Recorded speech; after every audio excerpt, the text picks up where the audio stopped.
Ce témoignage vous est présenté par Médic Santé et par le laboratoire d'orthèse-prothèse du Centre intégré de santé et de services sociaux de l'Abitibi-Témiscamingue. On est les parents de Magali Jutras, qui a 9 ans. Moi, c'est Patricia Barrette, son papa. Moi, c'est Dominique. On est sur la ferme, en fait, familiale. On a toujours resté ici. Fait que ça permet là, de pouvoir, justement, avec Magali, jouer dehors. Elle aime beaucoup quand ça bouge. Fait que se promener en 4 roues, on a de la place en masse pour se promener puis avoir du plaisir. Hein, Magali? Magali, elle a un frère, qui s'appelle Olivier, puis une sœur, Chloé. Magali, c'est la plus vieille de notre famille. T'as quel âge, Magali? 9. 9 ans, bravo! Magali, ce qu'elle a, c'est un syndrome de Rett. C'est un syndrome neurologique dégénératif qui est en fait un gène là, dans son ADN pour lequel il y a eu le gros lot. Une petite erreur dans la recette génétique. C'est ce qu'on nous a expliqué. On a su ça, Magali, elle avait à peu près 3 ans et demi. Parce que c'est une maladie dégénérative, comme je disais. Donc, quand elle est née, on est parti de l'hôpital avec un bébé tout à fait normal. On ne savait pas dans quoi on allait être embarqué, en fait. Et plus tard, elle avait un retard de développement léger, en fait. C'était juste qu'elle n'avait pas les acquis d'un petit bébé. Elle avait de la difficulté à s'asseoir, à marcher, à l'âge qui est dit normal. Magali, elle a parlé beaucoup avant de marcher, justement. Fait qu'on a longtemps pensé que c'était ça le problème. En fait, comme elle était vraiment développée au niveau du langage, on s'est dit, ben elle va être moins moteur. Fait qu'elle marchait moins, mais elle disait ce qu'elle voulait aller chercher.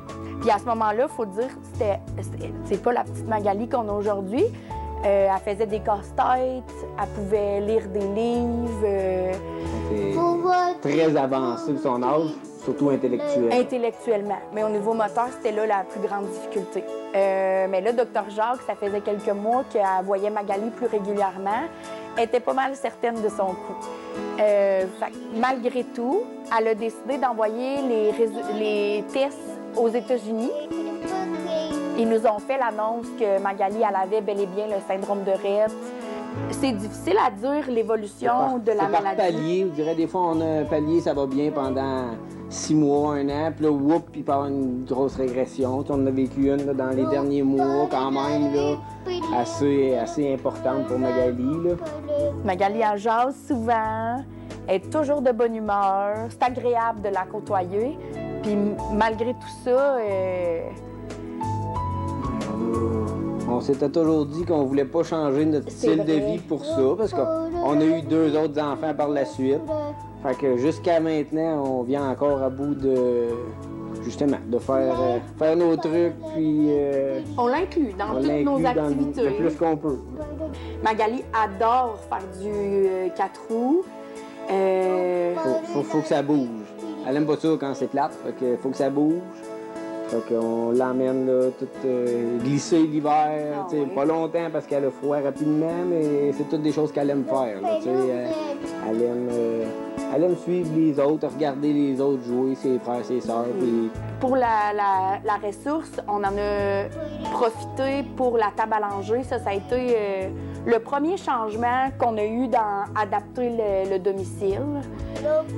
Après ça, on a eu la chaise de Magali, une chaise tout-terrain, on va dire, qui sert autant aux apprentissages. Il y a une bonne stabilité au niveau du tronc pour la nourrir. Les soins se font là-dedans pour peigner les cheveux. Ça va... Oui, ça va bien. On l'aime beaucoup, la chaise. Ça, c'est nouveau. Mais pour la ressource, là, si on a des besoins, on fait des demandes justifiées par les professionnels. Tout a toujours été accepté. Tout a toujours été accepté. Le Téléthon, pour nous, ça représente quelque chose de particulièrement important pour notre famille en général. On est chanceux d'avoir accès à ce que la ressource peut nous offrir suite au Téléthon. Comme je disais, c'est un soulagement, c'est une aide financière importante pour nous autres qui nous permet de garder Magali chez nous le plus longtemps possible. C'est ce qu'on souhaite. Malgré qu'elle a des besoins importants, nous autres, c'est ce qu'on voudrait. Il faut que les gens soient généreux parce que c'est vraiment une vie différente. On ne peut pas s'imaginer ce que c'est tant qu'on n'est pas les deux pieds dedans. Nous autres, on fait ce qu'on peut pour être le plus heureux possible, mais le Téléthon nous permet de faciliter cet aspect-là. Fait qu'on aimerait que les gens soient généreux. Nous, dans le fond, ce qu'on souhaite, c'est aussi que... La continuité. Oui. Parce qu'on sait qu'on va en avoir besoin encore, puis il y a d'autres parents qui en ont besoin, puis ils vont en avoir encore, parce que quand on est dedans, on s'aperçoit qu'on n'est pas tout seul, puis qu'il y en a beaucoup d'autres qui finissent par en avoir besoin. Ce témoignage vous a été présenté par Médic Santé et par le laboratoire d'orthèse-prothèse du Centre intégré de santé et de services sociaux de l'Abitibi-Témiscamingue.